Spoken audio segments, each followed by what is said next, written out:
Quand j'avais 8 ans, ma mère nous faisait tester des produits pour aider les marques à faire leur publicité.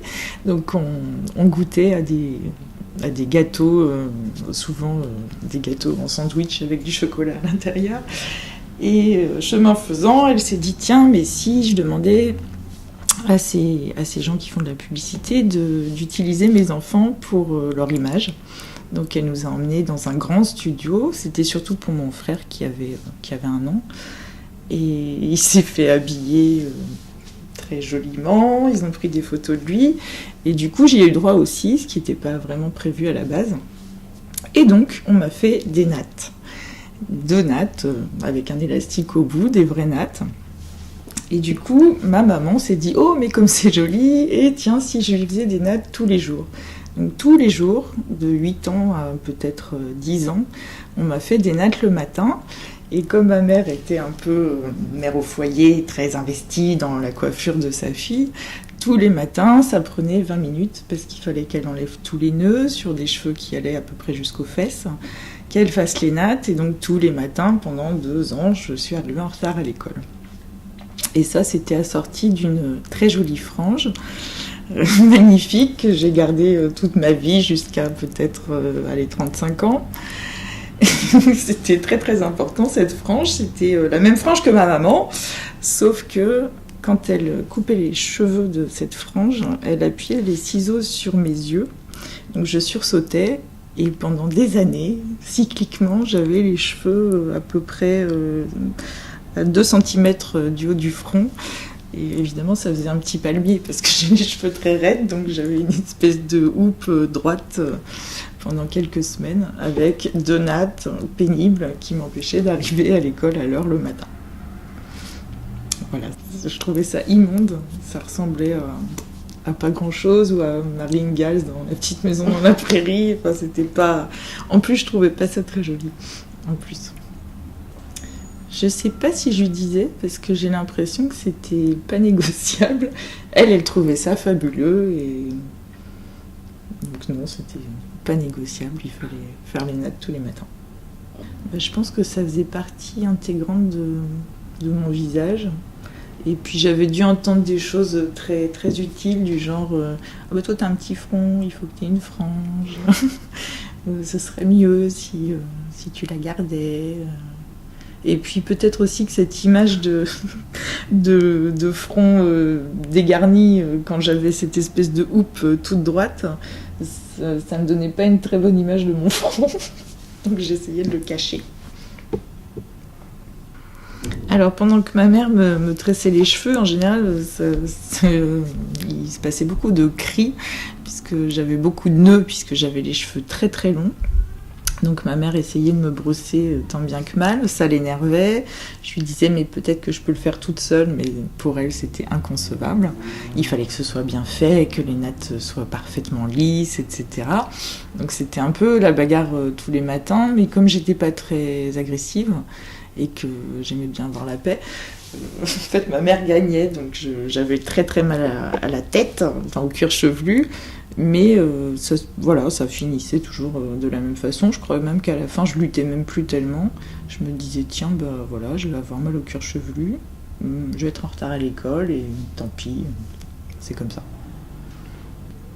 Ma mère pouvait pas ignorer que j'avais mal au cuir chevelu, vu les bonds que ça me faisait faire, et le dos qui se crispait et tout ça, et les cris que ça occasionnait. Je pense que elle savait que ça faisait mal, mais c'était moins important que l'image qu'on donnait de nous à l'extérieur. Donc une petite fille bien sage, avec des jolies petites nattes et des petits souliers vernis, qui va à l'école et qui est gentille et qui revient à l'heure. Et je pense que ça faisait partie d'un grand tout de l'image qu'on donnait. D'ailleurs, cette histoire de nattes, ça avait commencé comme ça, par une image photographique qui était normalement, qui devait faire une publicité, mais qui n'a jamais été prise. Donc toute cette histoire de nattes, en fait, ça vient de quelque chose qui a complètement foiré.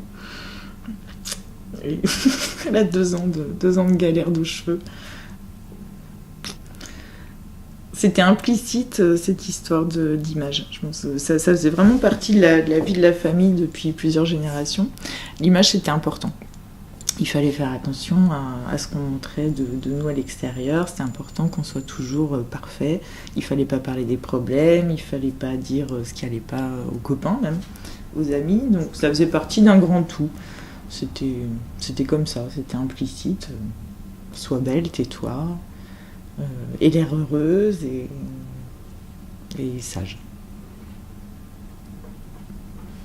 Alors par contre, pour mon frère, je pense que les choses ont été plus faciles parce que c'était un garçon, qu'il arrivait 6 ans et demi après. Alors lui, il a quand même eu des histoires assez rigolotes. Alors lui, il a eu les cheveux longs pendant des années parce qu'il avait des grandes boucles anglaises qui ravissaient tout le monde. Donc on n'a pas touché à ses cheveux pendant assez longtemps. Ensuite, moi, je l'ai attaqué au ciseau un jour. Peut-être qu'il me l'avait demandé de lui couper les cheveux. Ça avait plu à tout le monde. Donc, bon, là, pour l'instant, son image, ça allait. Il avait les cheveux plus courts, mais c'était joli, ça allait. Et par contre, la deuxième fois que je lui ai coupé les cheveux, c'était juste un ratage total avec des trous, des bosses.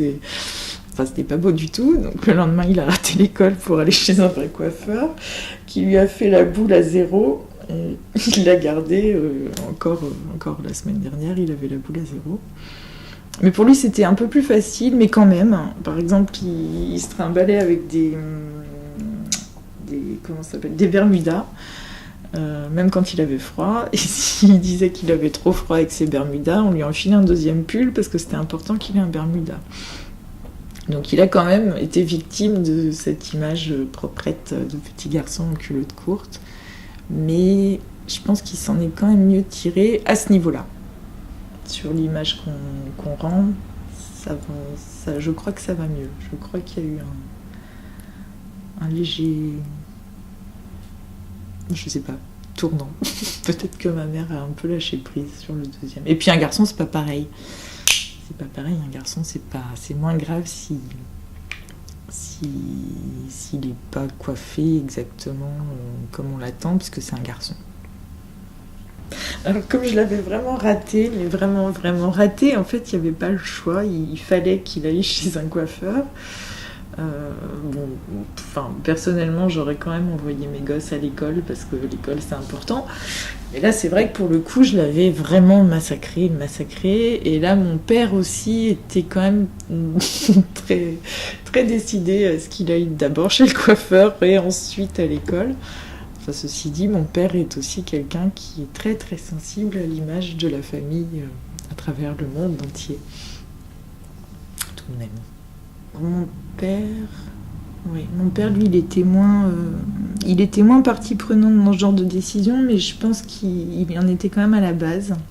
Je pense que pour lui aussi, c'était important. Mais c'était ma mère qui gérait les soucis domestiques et vestimentaires. Mais lui, c'était quand même très très important. Donc je pense que c'était un partenariat. C'est ma mère qui exécutait, mais je pense que mon père était tout autant à la base de ce besoin terrible d'être bien habillé, bien habillé. Enfin, il m'a quand même traîné à acheter des t-shirts Lacoste parce que c'était mieux qu'on soit en t-shirt Lacoste au collège qu'un t-shirt pourri. Il était quand même partie prenante, mais ça se voyait moins parce qu'il s'en occupait moins, mais il était derrière tout ça. Ma mère a eu pendant 45 ans la même coiffure. C'est-à-dire qu'elle avait une très très grosse frange, mais vraiment très très grosse, et un carré un peu à la Mireille Mathieu, mais enfin entre Mireille Mathieu et Néfertiti. Bonne grosse touffe de cheveux, mais toujours le même casque. C'était quand même un casque. Et puis après la ménopause, peut-être qu'elle a eu des cheveux blancs, c'est possible. Enfin, ça s'est pas vu. Donc là, elle s'est mise à changer progressivement de couleur de cheveux. Elle est même passée par le blond, alors qu'elle a toujours eu les cheveux très très noirs.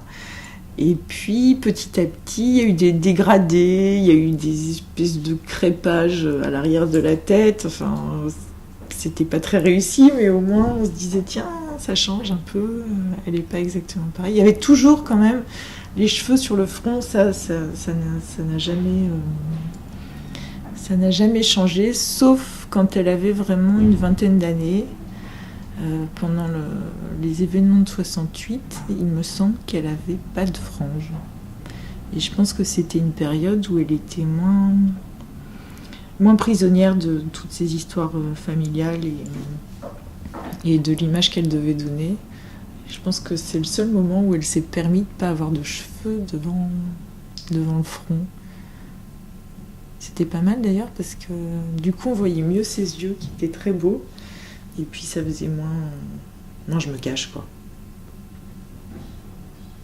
Je pense que la frange, c'était vraiment pour se cacher derrière. C'était un peu comme la poussière qu'on met sous le tapis ou ces soucis dont on ne doit pas parler. Il faut pas en parler, donc on n'en parle pas, on met ça derrière une frange.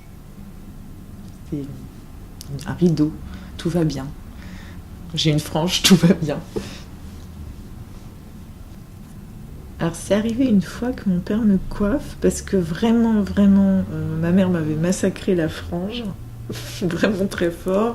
Je pense que j'avais même vaguement la marque de la paire de ciseaux un peu sur la paupière. Et là je pense que j'ai dû pleurer ou peut-être qu'on m'a un peu coupé, bon, je sais pas trop. Donc là mon père a pris la brosse des mains de ma mère, enfin avec son accord. Et c'est lui qui m'a brossé. Et je me rappelle avoir enfin vécu un démêlage sans douleur. C'est arrivé une deuxième fois chez le coiffeur quand je devais avoir 13 ans et que je me suis vraiment coupé les cheveux très courts. Elle me les a brossés pour enlever tous ces nœuds que j'avais, parce que j'en avais tout le temps, malgré tous ces coups de brosse. Et comme elle commençait par le bas, ça faisait pas mal. Technique que j'utilise moi-même avec mes enfants.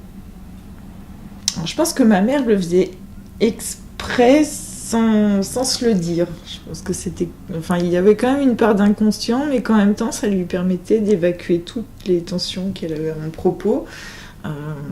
C'est une femme jalouse, assez un petit peu, enfin pas agressive, mais je dirais pas tortionnaire non plus, mais un peu, il y a là une espèce de colère rentrée.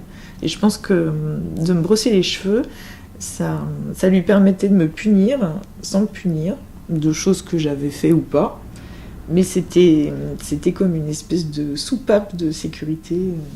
Je pense que ça m'a évité des beignes non mérités, de me faire coiffer tous les matins par ma mère qui était assez violente quand elle coiffait.